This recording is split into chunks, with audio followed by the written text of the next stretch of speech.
Pemerintah Indonesia telah menyalurkan berbagai jenis bantuan sosial, bansos, selama bertahun-tahun untuk membantu masyarakat miskin. Namun menjelang tahun 2025, sistem penyaluran bansos akan mengalami perubahan besar. Salah satu langkah penting adalah penyatuan data melalui Data Tunggal Sosial Ekonomi, DTSE, yang bertujuan untuk memastikan bahwa bansos hanya diberikan kepada mereka yang benar-benar membutuhkan.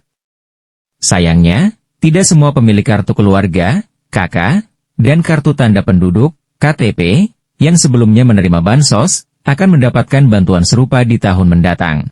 Simak, siapa saja yang tidak lagi berhak menerima bansos dan bagaimana kebijakan baru ini diimplementasikan. 1. Perubahan sistem data bansos.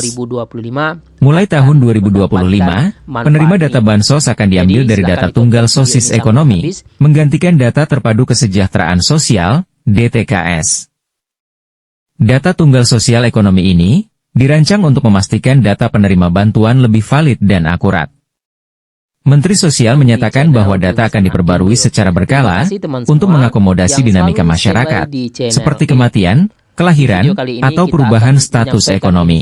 Data ini juga akan digunakan secara seragam oleh semua kementerian dan lembaga, sehingga tidak ada lagi perbedaan data antara pemerintah pusat dan daerah. 2. Kriteria tidak layak menerima bansos.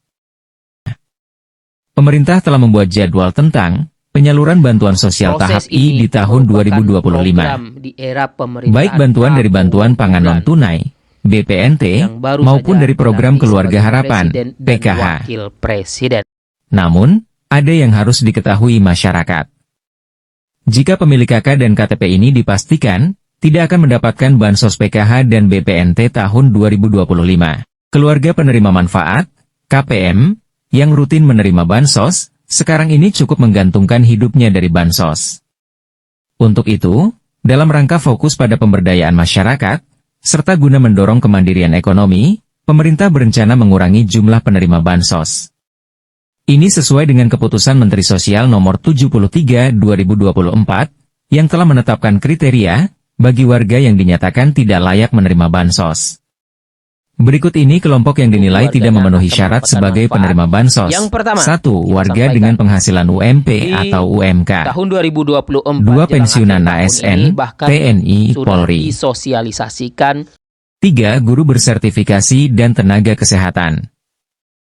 4. Pemilik atau pengurus perusahaan. 5. Perangkat desa aktif yang menerima penghasilan rutin dari APBN maupun APBD. 6. Sudah menerima bantuan dari instansi lain. 7. Penerima yang menolak menerima bansos. 8. Penerima yang alamatnya tidak ditemukan ketika bantuan disalurkan.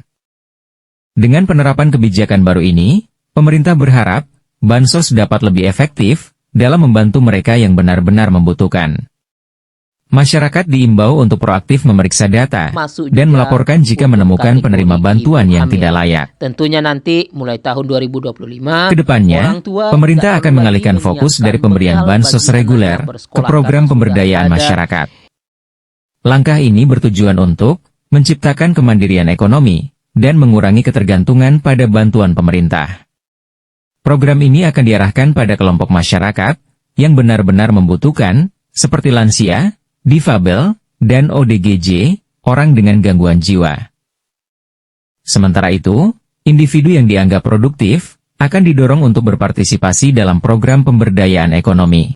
Bagi masyarakat yang merasa memenuhi syarat, namun tidak terdaftar sebagai penerima bansos, sanggahan dapat diajukan melalui aplikasi Cek Bansos.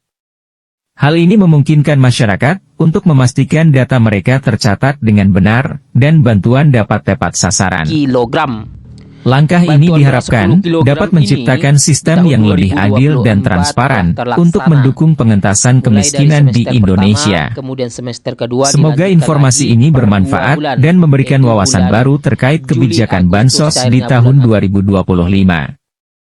Jika suka dengan video ini, jangan lupa untuk like dan subscribe.